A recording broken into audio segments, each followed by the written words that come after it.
Nag-announce na nga kagabi ng walang pasok, kaya nga tanghali na ako gumising. Pinakuluan ko na nga tong longganisa na dapat nga ay babaunin nila. Ganyan nga ako magluto ng longganisa, yung pakukuluan ko muna sa tubig hanggang kumati, tsaka ako nga siya bubuhusan ng mantika. Luto na ang aming longganisa, kaya naman isasangag ko na itong aming bahaw na kanin. Naglagay na nga ako ng mantika sa kawali at pagkatapos nga isinunod ko na nga itong 2 butil na bawang. Nung medyo brown na nga yung bawang at saka ako nga sinunod itong dinurog naming kanin.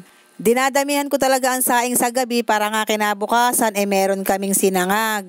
Paborito talaga ng mga anak ko ang sinangag, lalo na nga at maraming bawang. Si grade 6 lamang naman ang may ayaw ng sinangag, kaya nga pagkatapos kong magsangag ay sinusunod ko na nga ang aming sinaing. Mag-isa nga lang ako nag-aalmusal dahil ng mga oras na nga yan ay tulog pa nga ang aking mga anak. Ay kain na po, thank you Lord sa blessings. Ang sarap ng longganisa tapos may partner ngang sinangag na maraming bawang. Pagkatapos ko naman kumain ay lilinisan ko naman tong isang malaking bangus na uwi nga ng kapatid ko. Sasabawan nga natin yan dahil masarap naman talagang humigop ng sabaw kapag nga umuulan. Request nga niya ay sinigang, gawa nga nung kanyang anak na hindi nga kumakain kapag nga walang sabaw. Nilinisan ko na nga ang isda at pagkatapos nga nilagay ko na nga sa kawali. Doon sa ilalim ng isda meron nga pala yung hipon pati na nga kamoting kahoy. Meron na rin yung sibuyas, sili pati na nga kamatis. Kung meron nga kaming sinigang na apurahan ay eto meron naman kaming sinigang na matanda kasi nga gawa ng kamoting kahoy. Parang ibinabalik nga lang niya sa amin yung luto niya noong araw. Kasi nga noon, kahit ano pang isigang niyang isda ay hinahaluan niya talaga yan ng kamoting kahoy. Ang ginamit nga pala namin diyang pampaasim ay sampalok, pati nga mangga para naman daw maganda ang sabaw. Nung maluto na nga ang sinigang ay hindi nga muna ako kumain. Aba ay kakakain ko lang, baka naman ako'y lumobo. Charing.